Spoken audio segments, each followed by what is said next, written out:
জায়গা দুনিয়া আপনার সমস্ত কিছু মনে করেছেন।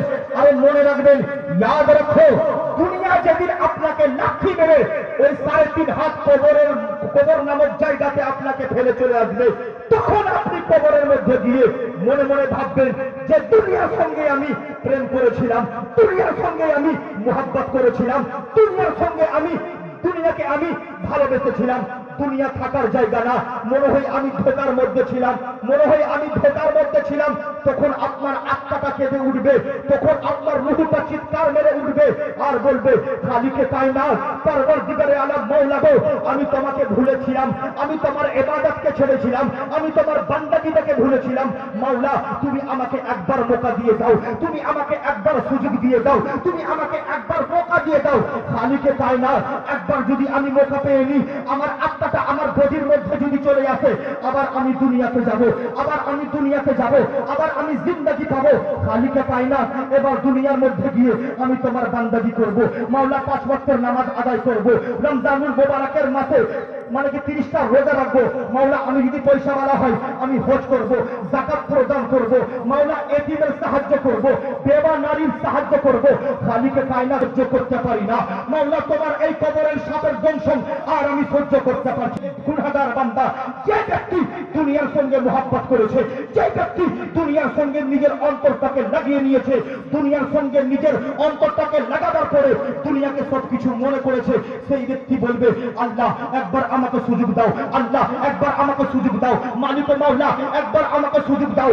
আমার আল্লাহ তাবারক ওয়া তাআলা বলবে, হে আমার বান্দা, হে আমার বান্দা, হে আমার গুনাহগার নাফরমান বান্দা, তুমি কি দুনিয়ার মধ্যে আলিম ওলামার মুখে শুনোনি? তুমি কি আমার পয়গম্বরের হাদিস পড়োনি? তুমি কি আমার কোরআনের তিলাওয়াত করোনি? আমি আল্লাহ তাবারক ওয়া তাআলা দুনিয়ার মধ্যে একমাত্র তোমাকে আমি আল্লাহ তাবারক ওয়া তাআলা ইবাদতের জন্য সৃষ্টি করেছি। একবার বলেন সুবহানাল্লাহ, আরেকটু জোরে বলেন সুবহানাল্লাহ, মুহাম্মদে বলেন সুবহানাল্লাহ। আল্লাহ তাবারক ওয়া তাআলা বলবে, বান্দা তোমাকে 50 বছর দিয়েছিলাম রে, বান্দা তোমাকে 60 বছর দিয়েছিলাম, কাউকে আমি 70 বছর দিয়েছিলাম, কাউকে আমি 80 বছর দিয়েছিলাম।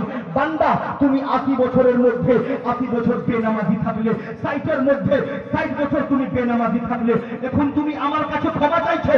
বান্দা, তোমার ক্ষমা হবে না, বান্দা তোমার ক্ষমা হবে না। কেন হবে না? এই জন্য, বান্দা দুনিয়ার মধ্যে তুমি বেনামাজি ছিলে, বান্দা দুনিয়ার মধ্যে তুমি গুনাহগার ছিলে, বান্দা দুনিয়ার মধ্যে তুমি পাপী ছিলে, তুমি খাতাকার ছিলে, তুমি সিয়াকার ছিলে, কিন্তু বান্দা তুমি সবখোর ছিলে। বান্দা, তবুও আমি তোমার রিজিককে বন্ধ করিনি। বান্দা, তুমি সারা দিনের মধ্যে 5 ওয়াক্তের নামাজ কাজা করেছো। 5 ওয়াক্তের নামাজ কাজা করা মানে জানেন? একদিনের মধ্যে আল্লাহ তাবারক ওয়া তাআলার 5টা হুকুমকে অমান্য করা, আল্লাহ তাবারক ওয়া তাআলার 5টা হুকুমকে ছেড়ে দেওয়া। একদিনের মধ্যে আপনি আল্লাহর 5টা হুকুমকে ছেড়ে দিচ্ছেন, এক সপ্তাহের মধ্যে 35টা হুকুমকে ছেড়ে দিচ্ছেন, এক মাসের মধ্যে 1200 হুকুমকে ছেড়ে দিচ্ছেন। এই 50 বছর পর্যন্ত দুনিয়ার মধ্যে বেঁচে বেনামাজি থাকলে বানানা, মনে রাখবা, কবর তোমাকে মাফ করবে না, কবর তোমাকে মাফ করবে না, কবর তোমাকে মাফ করবে না। রাসূল মাকবুল সাল্লাল্লাহু আলাইহি ওয়াসাল্লাম বলেছেন, কবর এমন একটি জায়গা আছে, কবর হলো অন্ধকার ঘর, কবর হলো অন্ধকার ঘর, কবর হলো কিরা মাকড়ার ঘর, কবর হলো সাপ ও বিচ্ছুর বাড়ি। এই আমার বান্দা, কবর সমস্ত মানুষকে ডেকে ডেকে বলে, আমার পেটের মধ্যে আনে ওয়ালারা, খবরদার হয়ে যাও, হোশিয়ার হয়ে যাও, সতর্ক হয়ে যাও। বান্দা, নিজের আমলটাকে ঠিক করে নিয়ে আসো, বান্দা নিজের ঈমানটাকে ঠিক করে নিয়ে আসো, বান্দা নিজের আকীদাটাকে মজবুত করে নিয়ে আসো।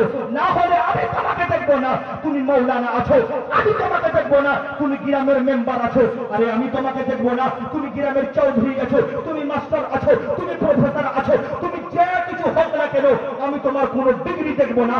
একমাত্র আমি তোমার দেখবো আমল। তোমার আমল ঠিক হলে আমি তোমার সঙ্গে ভালো ব্যবহার করবো, তোমার আমল খারাপ হলে আমি তোমার সঙ্গে খারাপ ব্যবহার করবো। আমার পেটের মধ্যে আসার আগে সতর্ক হয়ে যায়। দুনিয়াটাকে আপনি কি মনে করছেন? খেলার তামাশা? আরে রাসূল মাকবুল সাল্লাল্লাহু আলাইহি ওয়াসাল্লাম বলছেন, যেই ব্যক্তি আখিরাতকে মানিয়ে নিল, সেই ব্যক্তি দুনিয়াকে নুকসান পৌঁছালো, খাতারার মধ্যে। আর যেই ব্যক্তি দুনিয়ার সঙ্গে মোহাব্বত করলো, সেই ব্যক্তি যেন আখিরাতের মধ্যে খাতারার মধ্যে থাকবে, ক্ষতিগ্রস্তের মধ্যে থাকবে। আরে আমরা তো